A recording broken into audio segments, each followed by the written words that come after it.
자, 우리가 지난 시간에 이제 전체 자굴 설계에 대한 부분 기본적인 걸 다 다뤘는데요.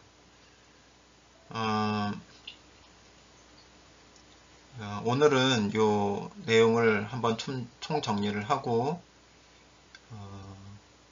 좀 더 좀 실습할 수 있는 시간을 가진 후에 진행을 하도록 하겠습니다. 그래서 전체 자굴에 대한 게 일단 기본이 잡혀야 거기에 이제 국부 자굴을 또 새로운 개념으로 올릴 수가 있기 때문에 이 부분은 좀 시간을 투자해서 충분히 정리할 수 있도록 그렇게 진행해 보려고 합니다. 자, 이제 좀 정리를 해보면 마인드맵으로 이제 정리해 봤는데요. 첫 번째 나오는 개념이 이제 임계하중, 그죠? 임계하중이라는 것은 안정, 그 다음에 불안정, unstable, 불안정의 경계값이라고 했죠. 그래서 임계하중이다.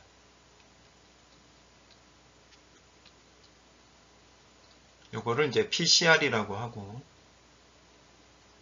이거를 좌굴하중이라고도 얘기를 합니다.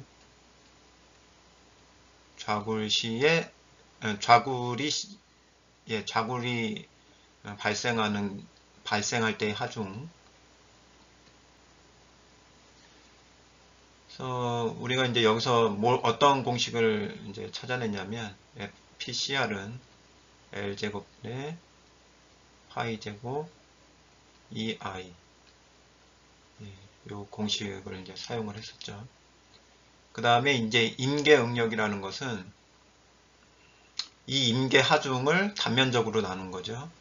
그래서 여기서 이제 나온 공식이 FCR인데 FCR은 람다 제곱분의 파이 제곱이 이렇게 계산이 됐습니다. 그래서 이러한 어떤 임계 하중이나 임계 응력을 계산을 하면서 나온 용어들이 있는데 그 용어를 잘 이해를 해야 된다고 그랬죠. 그러니까 공식을 이해한다고 해서 적용할 수 있는 게 아니라 공식에 어떤 값을 집어넣어야 되는지를 알려면 그 개념을 알고 있어야 돼요. 그죠? 잘못 집어넣으면 잘못된 답이 나오는 거잖아요. 그러니까 이렇게 공식 안에 들어간 변수들의 그 개념을 정확하게 이해를 하고 거기에 맞춰서 값을 집어넣어야 되는 거죠. 여기서 나오는 이제 람다, 세장비라는 건 람다인데 이거는 R분의 L이라고 합니다.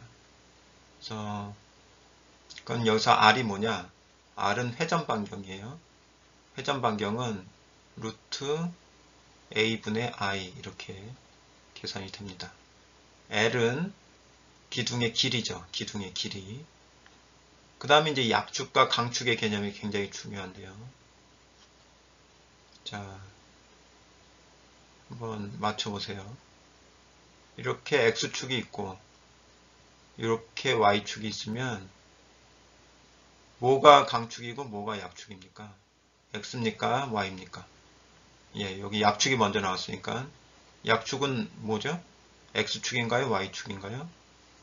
예, 약축은 Y축이에요. 예, Y축. 근데 무조건 Y축이라고 외우면 안 된다고 그랬죠? 약축은 개념이 단면 2차 모멘트가 작은 쪽, 그게 약축이에요. 그 다음에 여기서 강축은 X축이 되는 거죠. 왜 X축이냐? 단면 2차 모멘트가 큰 축이기 때문에 X축이 강축이 되는 겁니다. 이걸 이해를 해야 문제가 좀 응용돼서 나왔을 때 그 상황을 파악을 해서 내가 IS를 적용을 해야 될지 IY를 적용을 해야 될지 그걸 판단할 수가 있다는 거예요. 그래서 IX, IY가 있으면은 여기에 따라서 RX, RY도 있는 거죠. 그죠?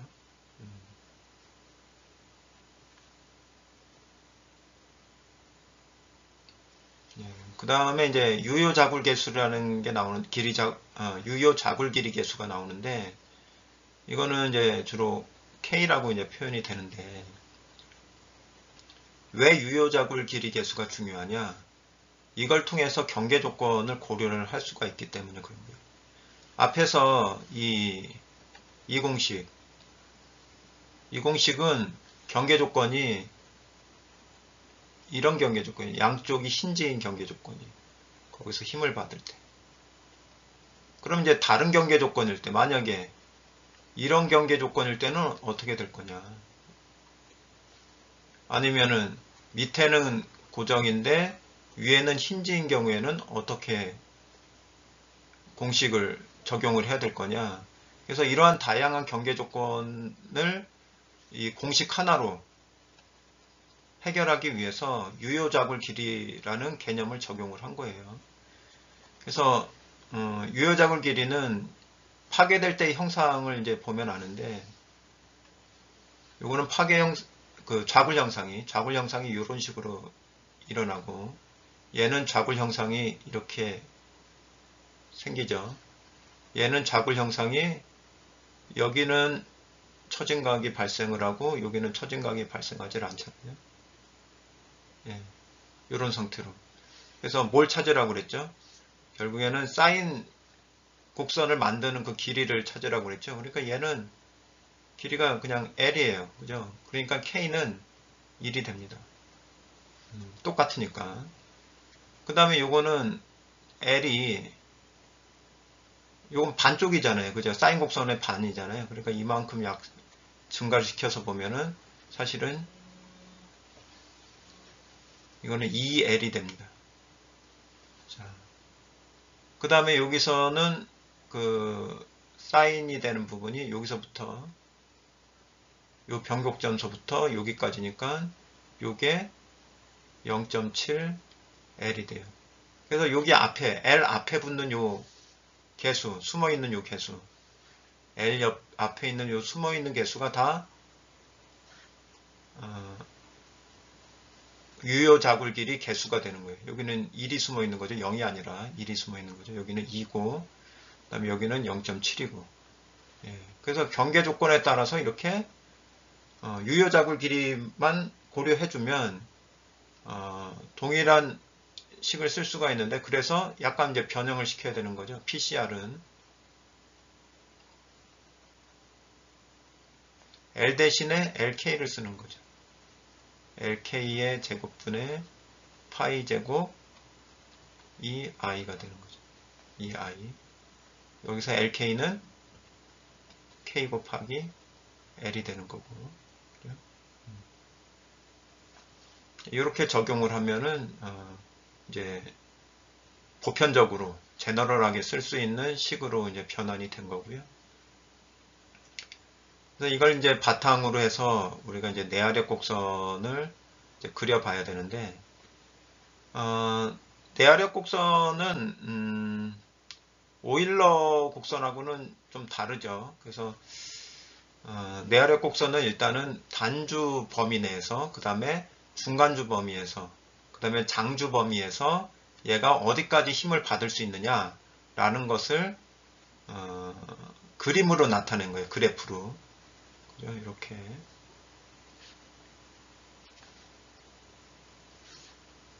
뭐 람다가 있고 FCR이 있다 그러면 얘가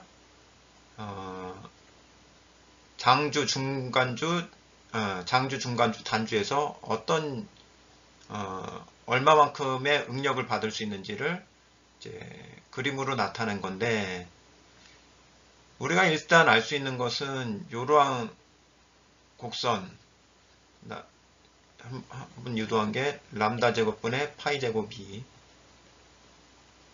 이런 곡선을 하나 찾았었는데, 여기에서 이제 발전을 시킨 거죠. 실험을 추가를 해서. 예, 왜냐면은 장주에서는 잘 맞는데, 그죠? 이 식이 람다 제곱분의 파이 제곱이가 이 중간주에서 안 맞는 거죠. 그죠? 뭐 단주에서도 결국에는 fy까지만 받으니까 어느 정도의 선을 그을 수가 있죠. 근데 요 중간주 부분, 중간주 부분에서 이게 잘 안 맞으니까 얘를 이제 실험을 많이 해서 실질적으로 써먹을 수 있는 내아력 곡선을 이렇게 좀 만들었습니다. 그래서 그거에 대한 그림을 이제 보시면 이런 거죠. 그래서 이 오일러 곡선, 요 오일러 곡선에 해당하는 요 식은 요걸 무차원화 시킨 거예요. 람다 제로. 그 다음에 요게 F 제로. 무차원화 시킨 내용인데 여기서 람다를 람다 C로 나눠준 상태고 여기는 FCR을 FY로 나눠준 상태예요. 그랬을 때 여기 요거는 람다 제로 제곱분의 1로 나타났죠. 예, 요거 유도하는 거는 지난 시간에 한 거 보시면 될 겁니다. 그 다음에 요 두 번째 식, 그죠? 요 두 번째 식은 도로교결 설계 기준에서 쓰는 식인데 요거는 여러 실험을 통해서 어떤 가장 안전측인 값을 식으로 나타낸 거예요. 그래서 요게 어떻게 나타났냐면 람다 제로가 0.2보다 작은 경우에는 F0는 1이 되고 그 다음에 람다 제로가 0.2에서 그 다음에 1인 경우에는 F0가 1차식으로 나타났죠. 1.109 빼기 0.545 람다 제로 1. 그 다음에 1보다 큰 경우 람다 제로가 1보다 큰 경우에는 F0는 0.773 더하기 람다 제로의 제곱분의 1.0 예, 요렇게 요 세 가지 식의 표현이 바로 요 두 번째 식에 해당합니다. 그리고 요거는 뭘 나타내는 거냐면은 FCR을 나타내는 거예요. FCR. 아직 뭐가 적용이 안 된 거예요? 안전계수가 적용이 안 된 거예요. 안전계수가 적용이 안 된 내화력 곡선이 되는 거죠. 그 다음에 요 바로 밑에 있는 요 맨 마지막 가장 밑에 있는 식이 허용 축방향 응력이 돼서 요거는 FCA가 됩니다. 실제로 이제 허용력 설계법에서는 이게 기준이 되는 거죠. FCA가 기준이 되는 거예요. 그래서 결국에는 뭐 다른 거 다 모르겠다 그러면은 이거는 확실하게 알고 있어야 되는 거죠. 세 번째. 예. 왜냐면 FCA가 그 허용 측방향 응력이 되는 거니까. 그래서 요것을 그냥 요렇게만 그림으로만 그려가지고 설계하라 그러면은 설계하기가 힘들 수 있으니까 요거를 이제 표로 나타낸 거죠. 표로 나타내서 설계하기 편하도록 만들어 놨는데 그 표가 뭐냐? 표 4의 3이 되는 거죠. 그래서 이 표는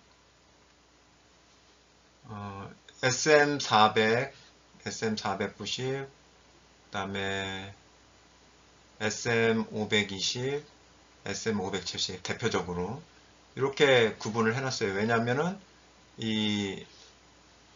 이게 재료에 따라서 뭐가 달라져요? FY 값이 달라지는 거죠. 그죠? FY 값이 점점 큰 쪽으로 달라지는 거죠. 그 다음에 여기 보면은 이제 크게 세 구간으로 나눌 수가 있는데 요게 이제 단주 영역에 해당하는 거고 그 다음에 여기가 중간주 그 다음에 여기가 장주 부분에 해당이 되는 겁니다. 그래서 이제 뭘 하면 돼요? 세 장비만 이제 계산을 하면은 세 장비의 범위가 어디에 드는지를 확인을 해서 거기에 해당하는 그 식을 찾으면 됩니다. 그래서 첫 번째 찾아야 될 거는 얘가 재료가 무엇이냐? 예, 재료. 첫 번째 재료. 두 번째 R분의 L, 람다의 범위를 찾아야 되는 거죠. 그래서 거기에 대한 식을 적용을 해서 FCA를 계산을 하면 됩니다. 첫 번째가 뭐라고요? 일단은 SM400인지 490인지 520인지 570인지를 찾아서 컬럼을 먼저 결정을 한다 이거죠. 만약에 SM400이면 요 범위 내에서만 생각을 하는 거죠. 그 다음에 R분의 L을 계산을 해보니까 이거는 중간주더라. 그러면 요 범위에서만 이제 생각을 하면 되는 겁니다. 그럼 식이 나와 있잖아요. 여기 밑에 범위가 있으니까. 얘가 뭘 구하는 식이 되는 거예요? 얘를 계산을 하면 그게 FCA가 된다 이거죠. 어떻게 찾아가시는지 알겠죠? 먼저 재료를 보시고 컬럼을 결정한 후에 R분의 L을 계산을 해서 그 범위가 어디에 해당하는지, 단주에 해당하는지, 중간주에 해당하는지, 장주에 해당하는지를 확인을 해서 거기에 해당하는 식을 사용하면 그 결과값이 FCA, 허용 축방향 압축 능력이 된다.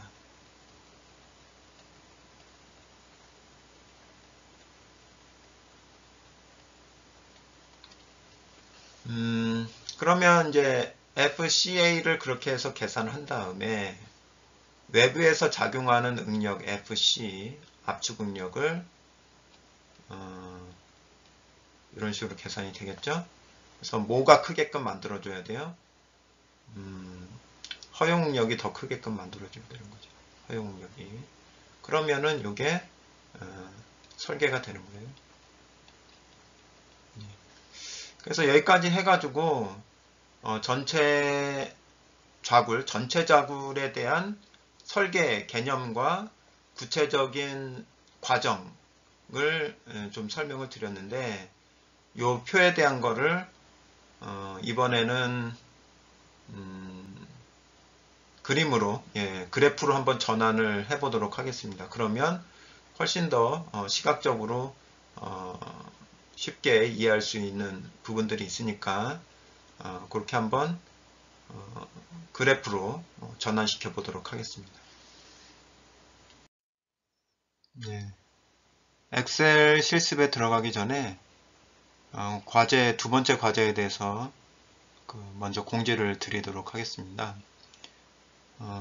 일단 제출 내용은 다음 세 가지를 탭으로 갖는 엑셀 파일을 제출하시면 되는데, 그러니까 이렇게 엑셀 파일이 하나 열잖아요. 그럼 이제 탭이 하나, 둘, 세 개에서 하나는 뭐 요거, 하나는 요거, 하나는 요거 이렇게 가도록 이렇게 만들어서 제출하시라는 거예요.